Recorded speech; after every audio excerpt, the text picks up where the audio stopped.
마태복음 2장 위에 보면 동방으로부터 박사들이 경배하러 오다 그랬어요. 근데 여기서 동방은 학자들에 의하면 페르시아예요. 페르시아. 이란, 지금의 이란 지역. 페르시아가 예전에는 엄청나게 강성한 나라였거든요. 근데 그 나라에서 이제 점성술사나 그 천문학자들이 별을 보고 왔다는 거예요. 그러니까 별이 나타나면 왕이 나타난다는 그런 역사적인 그런 사실들이 있었나 봐요. 그래가서 이제 찾아오는 거죠. 헤로다 1절 한번 보실래요? 1절. 헤로당 같이 읽어봐요. 시작. 헤로당 때 예수께서 유대 베들레헴에서 나심에 동방으로부터 뭐가 왔다?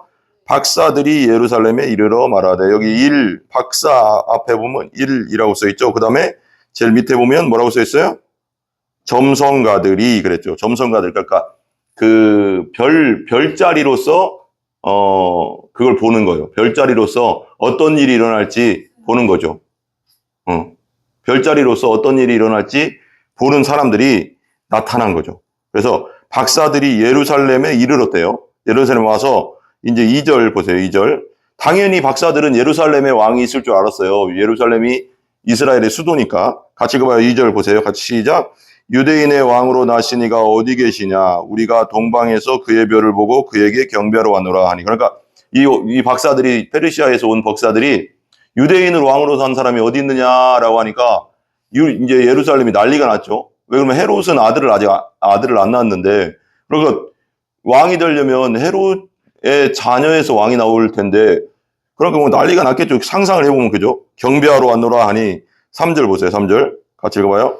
헤롯 왕과 온 예루살렘이 듣고 소동한지라. 난리가 난 거예요. 막 그냥 무슨 일이야? 이게 무슨, 아니 헤롯이 왕을 안 낳았는데, 헤롯 대왕이 왕을 안 낳았는데 무슨 자녀를 안 낳았는데 무슨 왕이 낳았지? 무슨 왕을 말하는 거지? 하면서 헤롯도 막 긴장하고 막 백성들도 이게 무슨 일이야 하면서 막 이제, 왜냐면 이게 동방에서 이 박사들이 왔다는 것은 그냥 셋이서 온 게 아니라 무리가 왔다는 거거든요. 무리 같이 많이 왔다는 거예요. 그러니까 세 박사와 함께 동방에서 이제 온 사람들, 이제 여기서 뭐 동방 박사 세 사람이라고 했는데 성경에는 정확하게 세 사람이라고는 안 했어요. 그래서 이제 황금과 유황과 모략을 예물로 드렸다 해서 이제 세 명이라고 했는데 몇 명이 왔는지는 확실하지 않고요. 여러 무리가 왔을 가능성이 많습니다. 그 다음에 3절 보세요. 헤롯 왕과 온 예루살렘이 듣고 소동하니라. 4절. 왕이 모든 대제사장과 백성의 서기관들을 모아 그리스도가 어디서 나겠느냐 물으니. 그래요. 왕이 이제 그 헤롯 왕이 대제사장들, 그러니까 성경을 아는 대제사장들과 백성의 성경 박사들을 다 불러가서 이 그리스도 메시아가 어디서 나겠느냐 하고 물어봐. 이 사람들은 알 거 아니에요? 아니까. 그래서 이제 5절 보세요.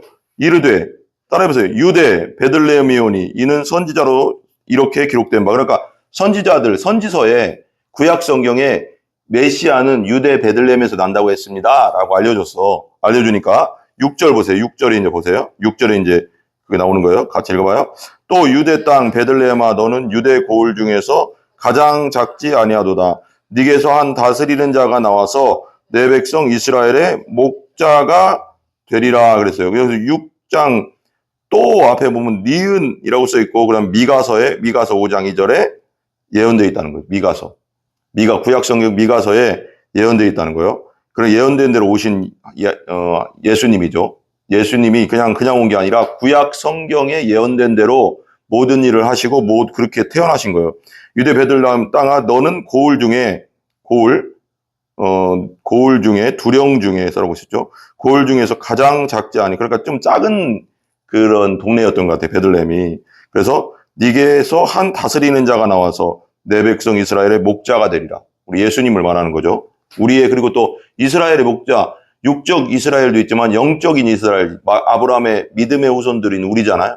그리고 육신적 또 혈통적 유대인도 있지만 성경에 보면 신약 성경에 보면 믿음의 후손들, 아브라함의 믿음의 후손들을 우리거든요. 우리가 예수 믿으니까. 7절 보세요. 7절 같이 읽어봐요. 이에 헤롯이 가만히 박사들을 불러 별이 나타나는 때를 자세히 묻고는 동방 박사들을 불러가서 별이 언제 나타났냐 하고 물어보는 거예요. 헤롯 대왕이 물어봐요. 그러니까 8절. 베들레헴으로 보내며 이르되 가서 아기에 대하여 자세히 알아보고 찾거든 내게 고하여 나도 가서 그에게 경배하게 하라. 이게 뭐 경배하려고 하는 게 아니고 거짓말이죠. 죽이려고 하는 거예요. 죽이려고. 왜? 자기가 아들이 태어나지 않았는데 무슨 베들레헴에서 왕이 태어났다고 하고, 그러니까 경배한다는 건 그 말도 안 되는 거죠. 헤롯 대왕이 이건 완전 여우라고 했거든요. 성경에 여우라고 했거든요. 여우. 그러니까 베들레헴으로 두 마음을 품은 자죠. 베들레헴으로 보내며 이르되 가서, 그러니까 우리가 하나님 말씀을 온전히 우리가 아는 건 좋은데, 우리가 죄성을 가진 인간이라는 것을 알아야 돼요. 사람이란 게. 그렇기 때문에 사람은, 한번 따라해보세요. 사람은 주님 안에서 사랑할 존재입니다. 신뢰할 존재가 아닙니다. 우리가 신뢰할 존재는 오직 누구다? 영원히 변하지 않는 하나님, 예수님, 성령님임을 믿습니다. 아멘? 네, 오직 하나님뿐이 없어요. 변하지 않는 분은. 그러니까 여러분들이 살다 보면 억울한 일도 당하고 참 인간관계 속에서 사람 이상한 사람도 만나고 그럴 거예요. 그런데 그럴 때 그렇게 생각해야 돼요. 아, 저 사람도 연약하고 죄인이지. 그리고 사람을 너무 의지하지 마세요. 신뢰하지 마세요. 예, 그건 맞는 거예요. 자, 그에게 경배하게 하라. 그러니까 말을 갈 때 동방에서 보던 그 별이 문득 앞서 인도하여, 보세요. 나도 가서 경배한대. 경배 안 하죠. 죽이려고 하는 거죠. 9절 같이 읽어봐요. 박사들이 왕의 말을 듣고 갈새 동방에서 보던 그 별이 문득 앞서 인도하여 가다가 악이 있는 곳 위에 머물러 서 있는지라. 그러니까 동방에 있던 그 별이 계속 인도해서 악이 있는 예수님 태어나신 베들레헴 그 위에 상공에 딱 떠 있는 거예요. 머물러 있는 거예요. 그러니까 왕이시라는 거죠. 예수님은 우리의 왕이고 메시아고 구원자고, 그죠? 이분을 우리가 영접하잖아요, 그죠? 그리고 거듭나잖아요. 10절 그들이 별을 보고 매우 크게 기뻐하더라. 그러니까 멈춰 있는 별을 보고 크게, 이 왕을 보러 여기까지 왔는데 얼마나 기쁘겠어요? 구원자. 11절 집에 들어가 아기와 그의 어머니 마리아가 함께 있는 것을 보고 엎드려 아기께 경배하고 보배압을 열어 황금과 유향과 모략을 예물로 드리니라. 황금과 유향과 모략은, 그러니까 이건 이제 왕에게 바치는 보물이에요, 보물. 그러니까 이 세상의 왕이잖아요. 우리 예수님은 뭐라고 할까요? 왕 중의 왕이고, 그죠? 지도자 중에 지도자죠. 그리고 죄 없이 이 땅에 오신 하나님이죠. 그래서 그 하나님 대신 육신을 입고 오신 하나님, 그 하나님께서 우리 죄를 위해 십자가에 돌아가시고 3일 만에 부활하심으로써 우리가 영원히 천국에 들어갈 수 있는 것이죠. 아멘? 자, 예물로 드리나 12절 마지막에 같이 읽어봐요. 그들은 꿈에 헤로데게로 돌아가지 말라 지시하심을 받아 다른 길로 고국에 돌아가니라. 꿈에 나타나는 거예요.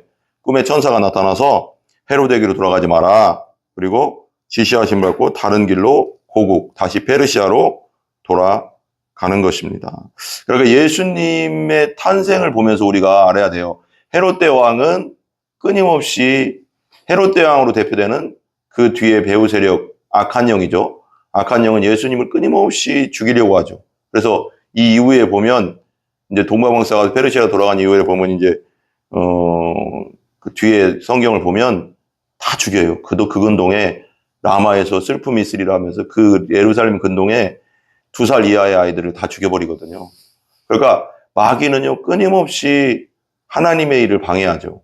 그렇지만 하나님의 일은 무너지지 않고 끝까지 예수님은 사명을 감당하고 십자가에서 죽으시고 부활하심으로써 마귀의 머리를 밟고 승리하시고, 우리도 예수 믿는 우리들도 예수님 다시 올 때 부활하는 것입니다.